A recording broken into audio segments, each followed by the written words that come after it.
नाता,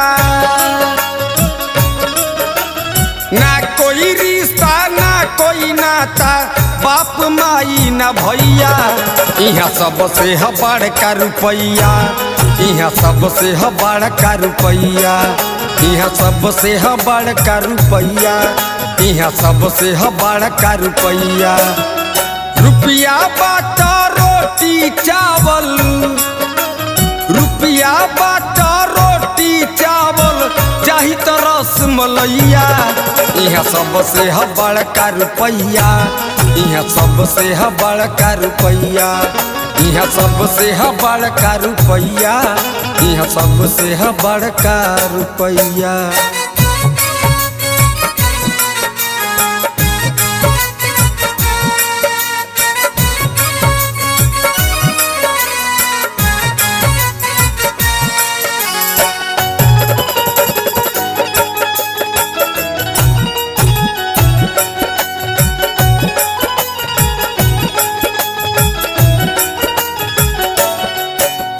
रुपये से बारूप बनावल, रुपये से सजल सिंगार बा,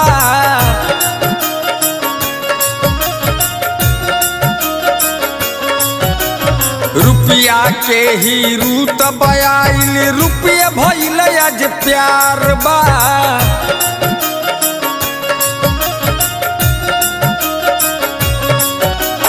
रुपये से बारूप बनावल, रुपये से सजल सिंगार बा, रुपये के ही रूत बयाइल, रुपये भइल आज प्यार बा।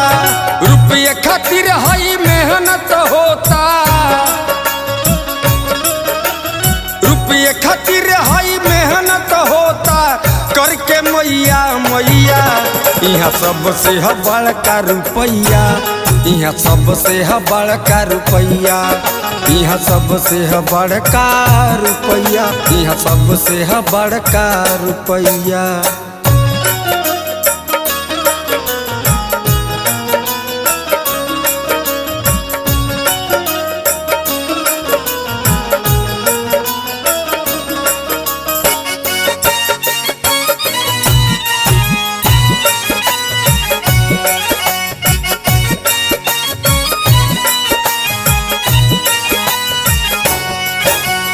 रुपये है खाना, रुपये है पानी, रुपये बनल जवानी बा।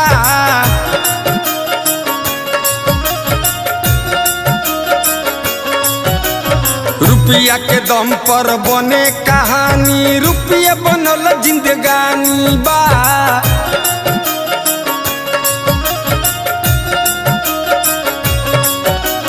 रुपये है खाना, रुपये है पानी, रुपये बनल जवानी बा।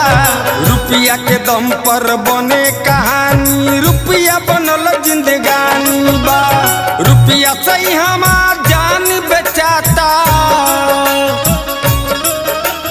रुपया से हमार जान बेचाता, रुपया ला खरीदे कसैया, कहे राधे श्याम रसिया ये भैया, यहाँ सबसे है बड़का रुपैया, कहे राधे श्याम रसिया ये भैया, यहाँ सबसे है बड़का रुपैया।